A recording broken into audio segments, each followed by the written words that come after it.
We use cases to demonstrate the problems in breast cancer diagnosis chain caused by errors in interprofessional work. The cases are based in real-life situations.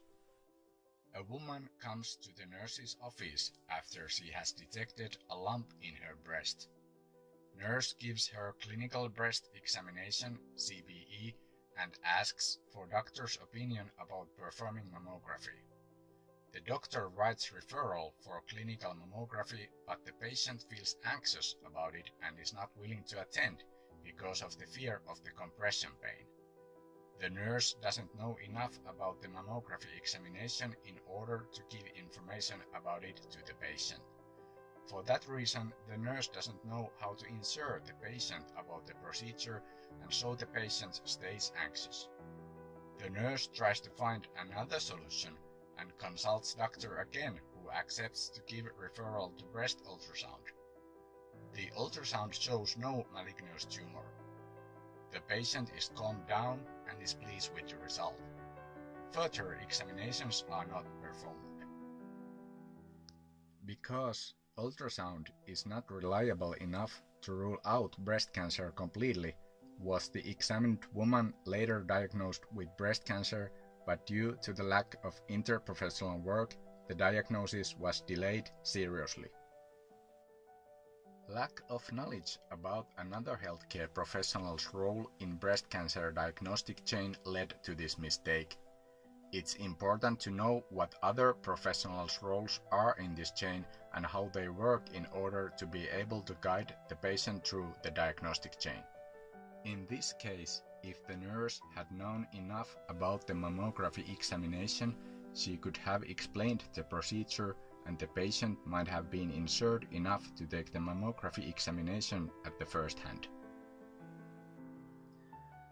The pathology laboratory received several specimen tubes which are being processed in the sample sorting.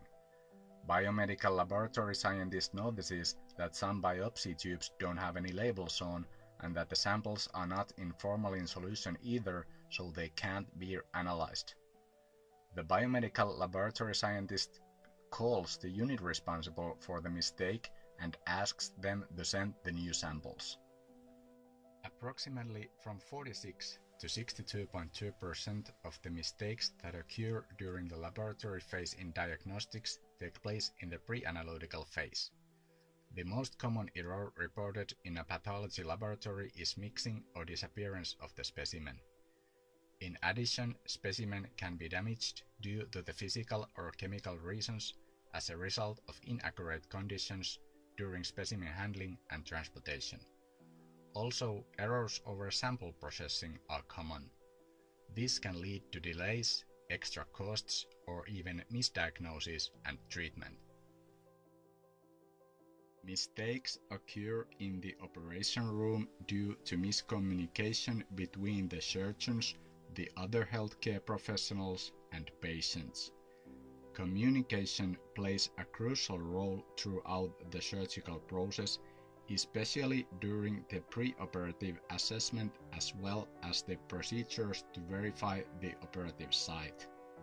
To ensure effective pre-operative assessment in the operating room, just before the surgery begins, a review of the medical record and imaging studies should be performed. All sources of information must be validated by a predetermined checklist and should be available in the operating room before the surgery begins. Briefing must be made to assign the roles and establish the expectations of the operation. For proper communication, each person in the operating room should be introduced by name and role, even in cases of already familiar team members.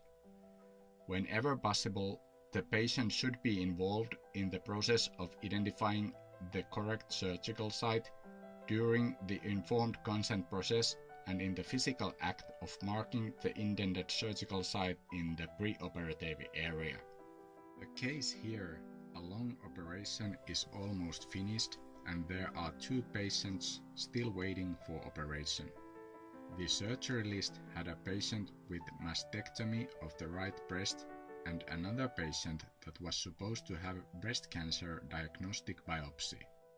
As the operating room staff changed shifts, the surgeon asked for the next patient who was scheduled for mastectomy and spoke with the patient for some time while preparing for the operation. This surgeon always routinely checks patient's charts and all relevant information before operating. This patient's chart wasn't in the room while the surgeon was starting the surgery.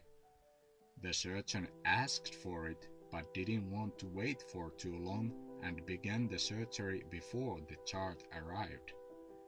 As she finished the operation, another surgeon came in and says that he has been speaking with a woman outside awaiting the mastectomy.